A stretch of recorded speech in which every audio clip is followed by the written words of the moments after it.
Retour sur le plateau de Ouro Africa, début délicat, mais nous sommes là justement pour épiloguer sur cette thématique que nous avons présentée à votre connaissance, vous qui nous regardez de par le Mali, le Burkina Faso, le Gabon, la Guinée-Conakry.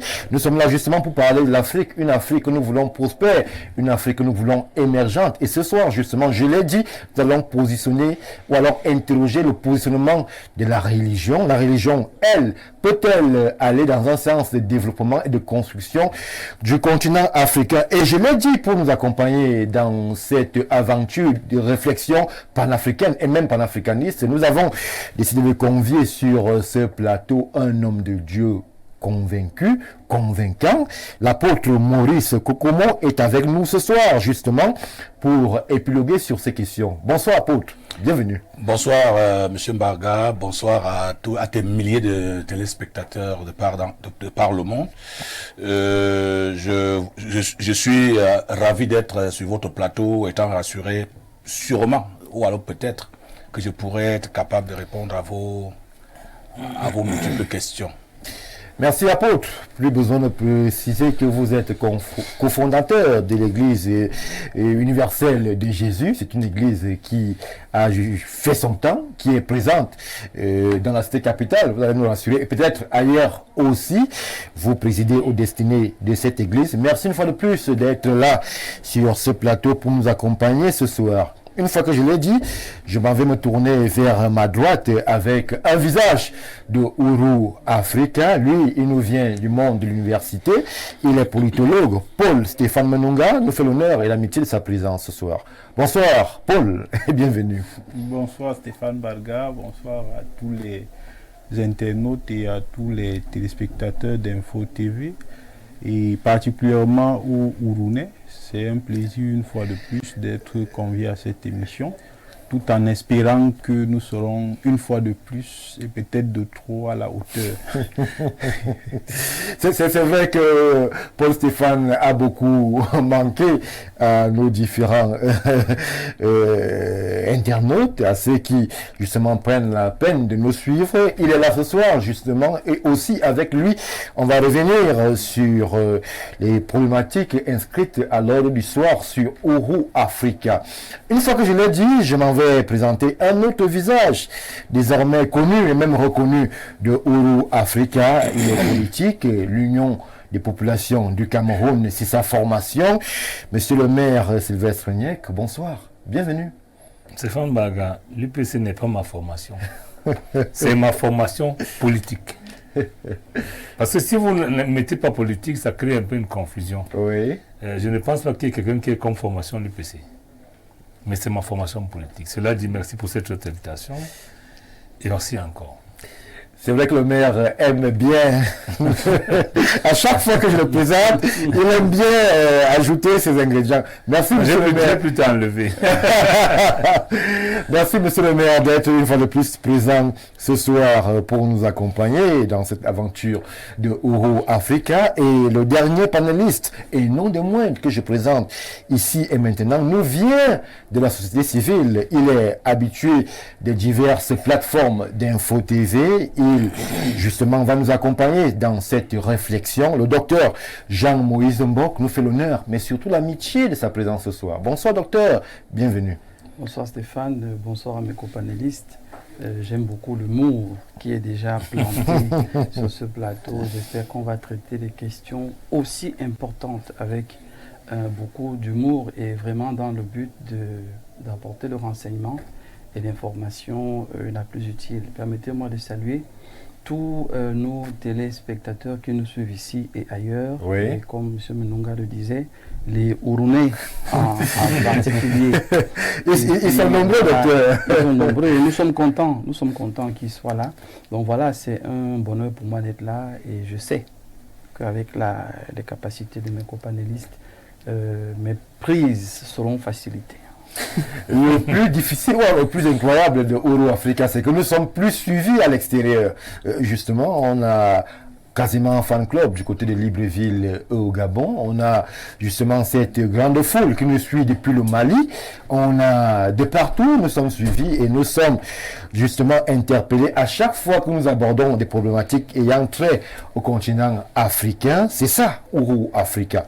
Une fois que je l'ai dit, mesdames, messieurs, nous allons sans transition aucune nous introduire de façon approfondie sur cette aventure Ouro Africa de ce 20 novembre 2023. Justement, nous allons dire un mot particulier avec vous sur ce qui nous vient du Libéria. On a justement eu écho de cette élection présidentielle qui mettait en place ou alors en liste deux candidats connus de la scène politique libérienne.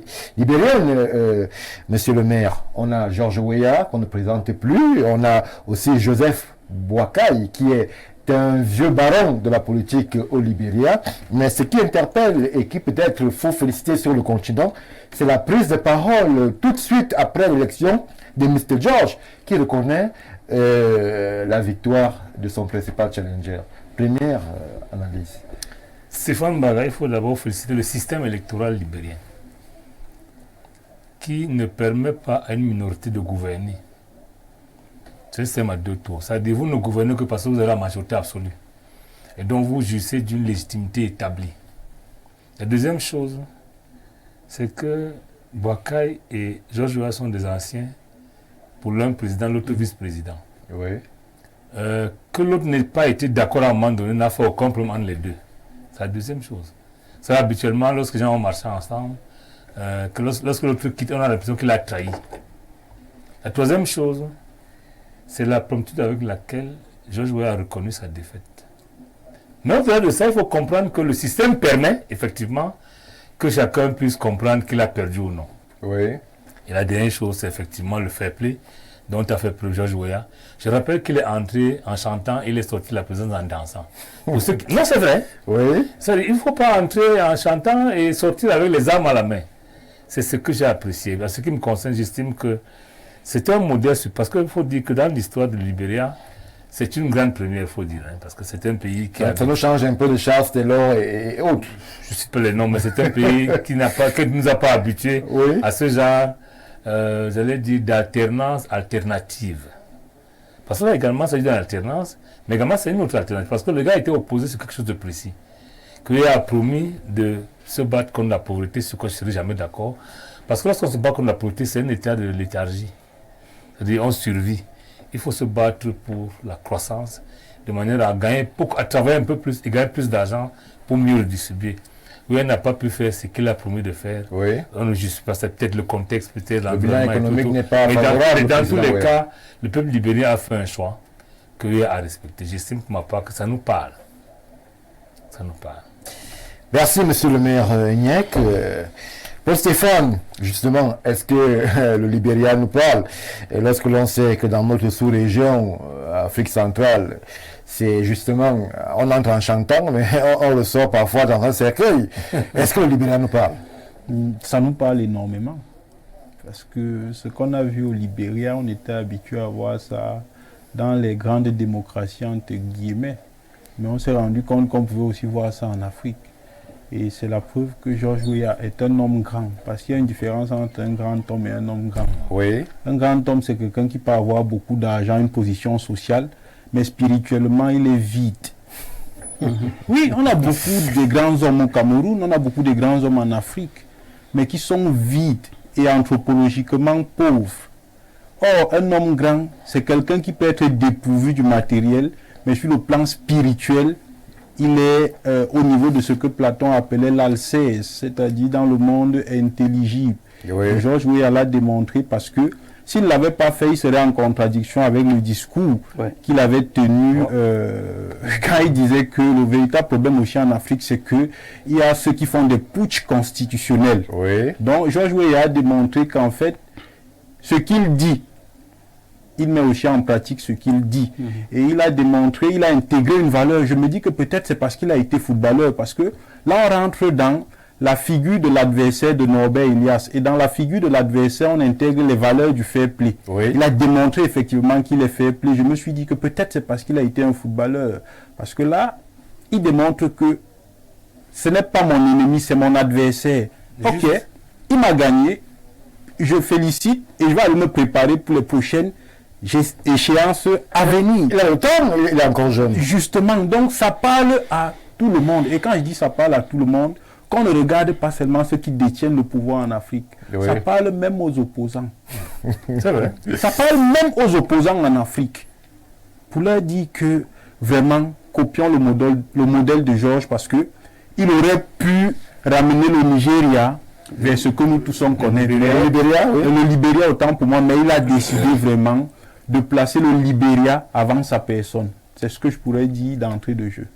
Merci Paul Stéphane. Alors, apôtre Maurice Kokomo, le Libéria, un pays en proie à d'énormes difficultés économiques, mais qui se révèle à la face du monde par la grandeur de ces hommes. Est-ce que vous comprenez cette capacité, ou alors cette hauteur qui est aujourd'hui reconnue à Georges Weah de transcender les ors et les oripeaux du palais de Monrovia pour justement accepter que son adversaire a été mieux apprécié que lui et partir par la grande porte? Stéphane, je salue ici la grandeur d'esprit de Georges Weah.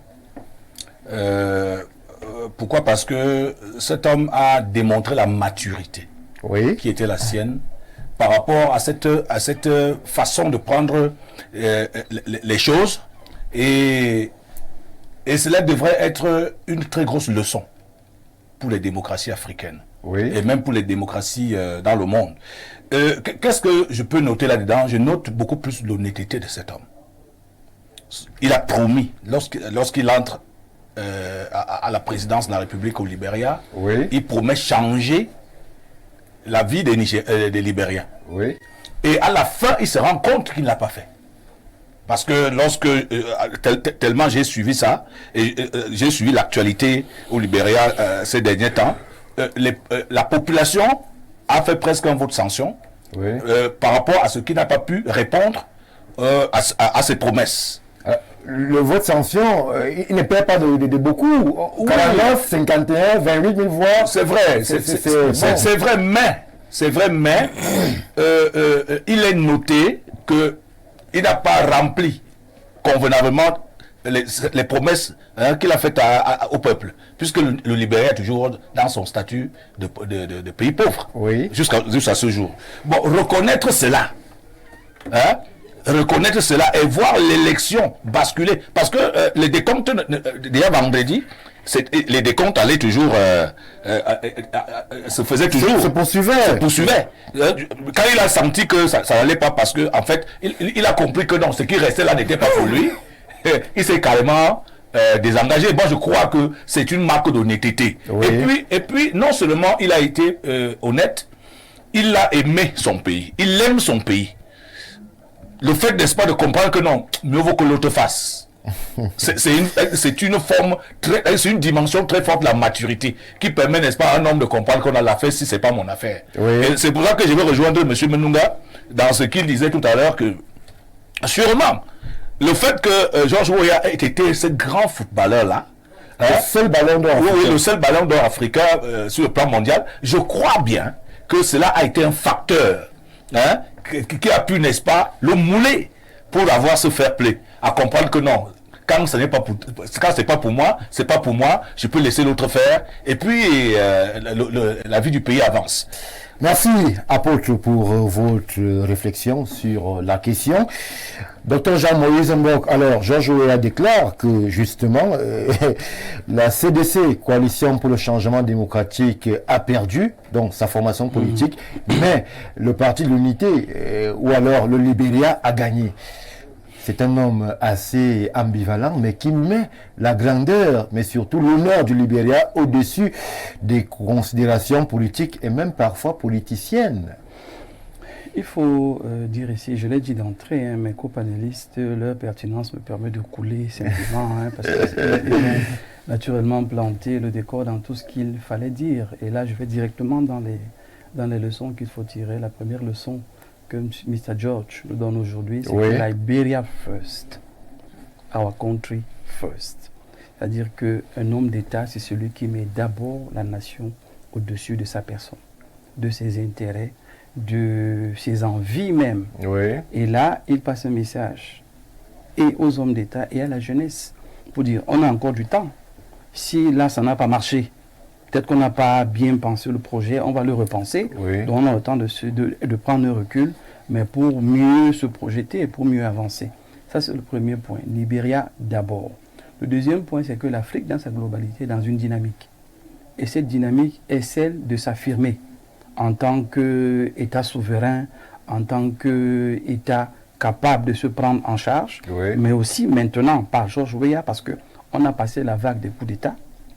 On rentre maintenant dans la phase des hommes politiques conscients et même consciencieux, qui savent que dans le monde aujourd'hui, on n'est plus isolé, même si on est aux îles Galapagos, on appartient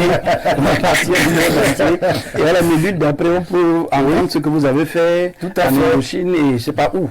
Donc il montre au monde entier aujourd'hui que je préfère mon pays, mais il n'y a pas que moi et mes partisans, moi et mon parti politique, nous avons estimé qu'il était bon de respecter ce que la population attend. Parce qu'en fait, on est nommé pour la population. Oui. On est là pour la population. Elle a des attentes. Quand maintenant, elle vous signifie qu'il y a un problème, et ça n'a pas commencé pendant les élections, le Libéria les populations ont grévé pendant un moment pour dire notre situation n'a pas changé. C'est vrai que le bilan économique n'est pas en faveur de Georges Weah. On peut évoquer le taux de croissance, 4%, qui était celui que Georges Weah trouve, mais quand il part, il est toujours à 4%. L'inflation, de ce côté, c'est encore plus grave. 10%, le PIB, $800 annuels, c'est pas beaucoup. Le Libéria est l'un des pays les plus pauvres au monde. Moi, je pense que dans le construit d'une nation, chacun a un rôle à jouer. Et c'est ça qu'il faut qu'on intègre aujourd'hui. On ne changera pas l'état d'un pays comme le Libéria en 10 ans ou en 20 ans. Franchement, il faut construire la chose. Et pour construire la chose, c'est vraiment savoir fédérer ces intelligences-là de manière à ce que les richesses, les biens de la population, en fait du pays, ne soient pas spoliés. Un de ces challenges, c'était lutter contre la corruption, qui était un véritable problème au Libéria, parce que ne venait pas relever les conditions des populations en laissant les poches trouées.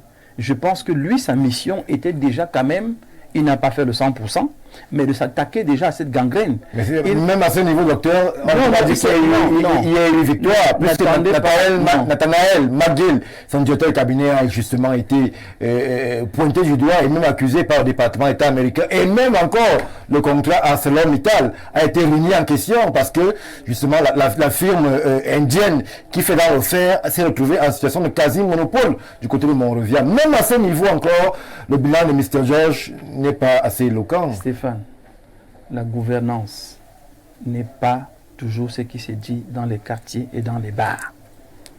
La gestion d'un État, ce n'est pas toujours les commentaires que les gens disent et racontent facilement. Je vous prends simplement le cas le plus simple mais le plus compliqué à gérer, c'est votre famille. Les gens viendront chez vous, vont voir que vous n'avez pas le poulet sur la table le 25 décembre, ne savent pas que le 24, il y a eu un grand malade et que l'argent de poulet est parti là.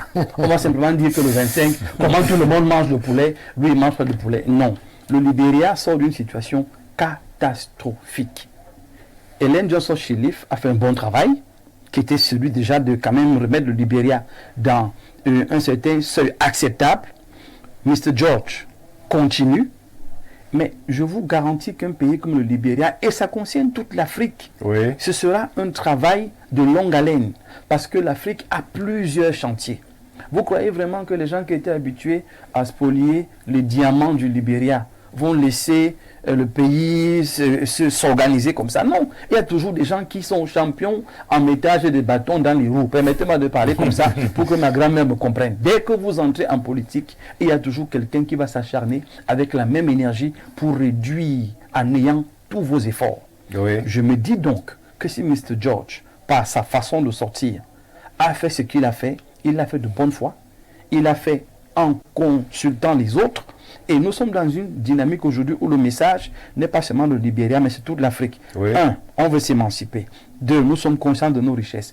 3, nous sommes aussi conscients du potentiel humain que nous avons. Ça veut dire que si ce n'est pas moi, et que c'est l'autre qui a gagné, il peut autant faire le job, et peut-être même mieux. C'est le message qu'il faut retenir ici, dans ce qu'il dit. Parce que parfois vous avez des gens qui disent, mais celui-ci, on le maintient parce qu'il n'y a pas mieux en face. Non, c'est pas non plus les hommes qui décident de qui est mieux, qui n'est pas mieux. C'est les populations par le vote qui décident qui est mieux, qui n'est pas mieux. Merci. Donc la leçon aujourd'hui, elle est passée et elle est à plusieurs étapes. L'Afrique évolue, l'Afrique s'émancipe et ce départ-là, c'est un nouveau départ et vous allez voir que les autres chefs d'État, avec les élections qui arrivent, vont quand même réfléchir par 2 fois avant d'avoir un comportement d'Anne Baté. Merci, Dr Charles-Moïse Mbok. C'est comme nous, on pouvait dire en introduction de ce plateau de Ouro Africa, justement, sur ces événements qui nous viennent du côté de Libéria, un pays qui nous a habitués à des guerres civiles, un pays qui nous a habitués à des chefs rebelles, mais un pays qui aujourd'hui, par le touchement d'un homme, se positionne dans cette Afrique que l'on voudrait souveraine, qu'on voudrait intègre, qu'on voudrait honnête. Georges Weah a fait ce qu'il a pu. Il a estimé que son challenger, Joseph Boakai, pouvait faire mieux avec le consentement des Libériens. Il s'en va par la grande porte. Thank you, Mr. George. Et c'est ce qu'on pouvait dire avant de prendre la légère respiration. Monsieur le maire, vous voulez dire un mot absolument? Je voulais absolument dire quelque chose parce que j'ai l'impression que à ceux qui donnent plus, on en demande trop. Vous venez de décrire Weah tel que c'est injuste. Qui n'a rien fait, l'inflation, les machins, c'est injuste.